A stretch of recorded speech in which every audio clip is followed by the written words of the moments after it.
फित्र का पर्व शहर में हर्षोल्लास के साथ मनाया गया। ग्वालियर शहर में ईद का त्योहार परंपरागत और श्रद्धा भाव के साथ मनाया गया। फूलबाग स्थित मोती मस्जिद में नमाजियों ने जमाउल विदा यानी आखिरी जुमे की नमाज शुक्रवार को अदा की।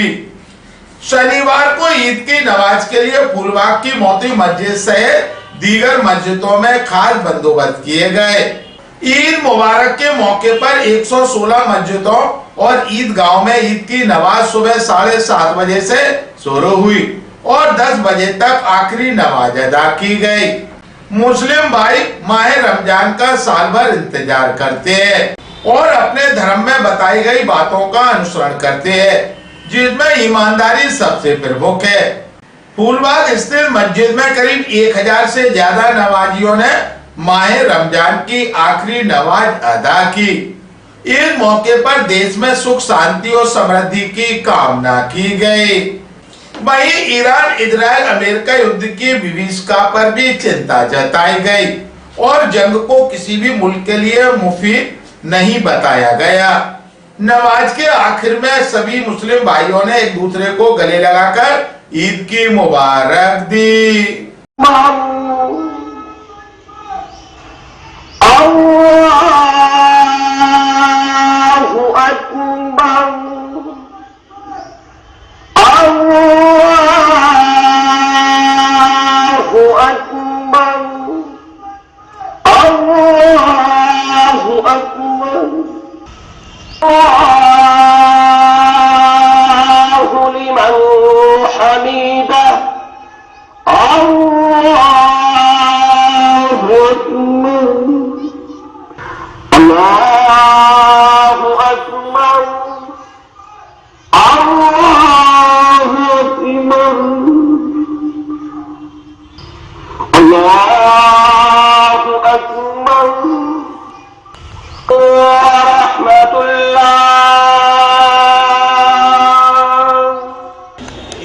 मैं काजी साहब से दरख्वास्त करूंगा कि माइक पर आए।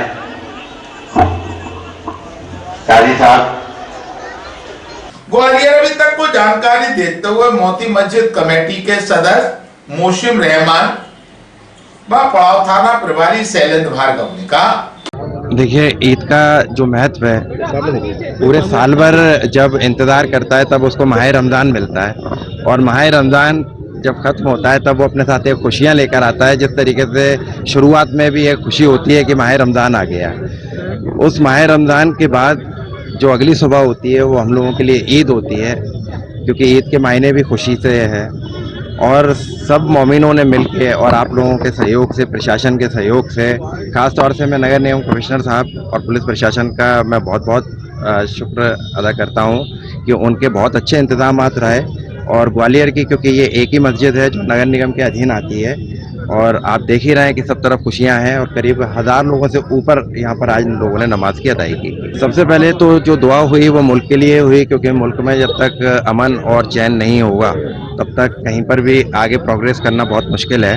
तो मुल्क की अमन और शांति के लिए भी दुआ हुई है। अमेरिका और ईरान के युद्ध पर मैं इतना ही कहना चाहता हूँ आपको कि ये जो पूरा जो वर्ल्ड है, जिस जगह पर आज हम लोग खड़े हुए हैं, ये किसी भी मुल्क के लिए अच्छी बात नहीं है।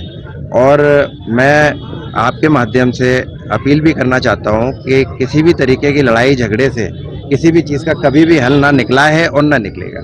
इस्लाम यही पैगाम देता है कि आप अपनी ज़िंदगी सुकून से जिएं, ईमानदारी से जिएं, और जब तक आपके अंदर ईमान नहीं है तो आप इस्लाम में दाखिल ही नहीं हैं। और जब आप इस्लाम में दाखिल हो गए तो सबसे पहले इस्लाम के जो रूल्स हैं उन सबको हम लोगों को फॉलो करना बहुत ज़रूरी है। और सबसे ज़्यादा, चाहे लोग कुछ भी कहें, लेकिन अगर अमन वाली बात आती है तो इस्लाम में उसके लिए एक हमारे जो हज़रत मोहम्मद हैं उन्होंने एक अलग से ही पैगाम दिया हुआ है। पहले तो मैं इस मंच से सभी को ईद की बहुत बहुत मुबारकबाद देता हूं। और सुरक्षा इंतजाम करना तो हमारा ड्यूटी है और हमने उसको किया है, लेकिन जिस हिसाब से इतनी बड़ी संख्या में नमाजियों ने बिल्कुल शांतिपूर्वक व्यवस्थित तरीके से नमाज अदा हुए, उसके लिए मैं इस कमेटी को भी